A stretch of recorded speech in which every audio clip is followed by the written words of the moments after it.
কথাটো হৈছে কি মই এজন মেডিকেল সায়েন্সৰ ছাত্ৰ হিচাপে এজন চিকিৎসক হিচাপে এজন সমাজ সেৱক হিচাপে মই বিশেষ এটা সজাগতামূলক কথা ক'ব ওলাইছোঁ। আমাৰ ভাৰতবৰ্ষৰ এটা ডাঙৰ সমস্যা হৈছে জনসংখ্যাৰ সমস্যা। অধিক জনসংখ্যা বৃদ্ধি হোৱাৰ বাবে আমাৰ সকলোৰে বিভিন্ন সমস্যাৰ সন্মুখীন হ'বলগীয়া হৈছে।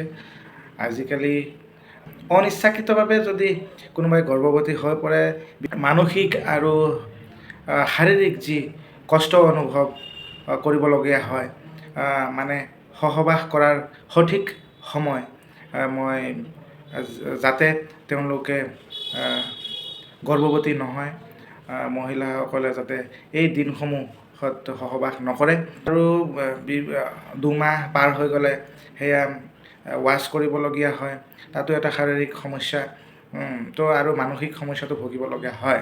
গতিকে এটা ট্ৰিক হৈছে কি, সাধাৰণ মানুহে অশিক্ষিত মানুহৰ বাবে মই এই ভিডিঅ'টো বনাইছোঁ যাতে এইবিলাক সমস্যাৰ পৰা তেওঁলোক বাচি থাকিব পাৰে। 1 নম্বৰ কথাটো হৈছে তেওঁলোকে যে মহিলাসকলৰ যি মাহেকীয়া হয়, এই মাহেকীয়া আৰম্ভ হোৱাৰ দিনৰ পৰা তেওঁলোকে হিচাপ কৰিব লাগিব।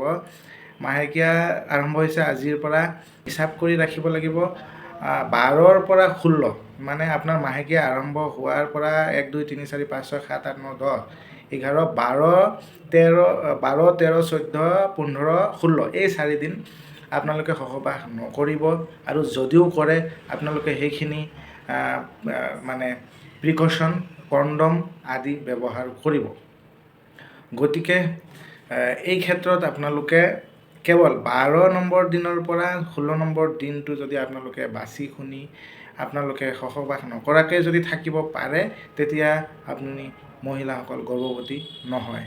এইবোৰ বিষয়ত আচলতে লাজ কৰিব নালাগে। এটা ডাঙৰ সমস্যা।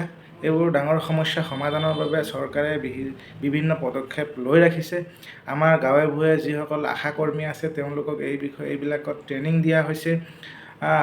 আচলতে আশাকৰ্মীসকলে তেওঁলোকৰ মূল উদ্দেশ্যৰ পৰা তেওঁলোকে আজিকালি ভালৰি কাটি তেওঁলোকে বিভিন্ন নাৰ্ছিং হোমত আদি কৰি সেইবিলাকত ঘূৰি ফুৰে, কিন্তু আচলতে তেওঁলোকৰ কাম সজাগতা আৰু সমস্যাৰ পৰা মানুহক বচাবলগীয়া তেওঁলোকৰ কৰণীয়।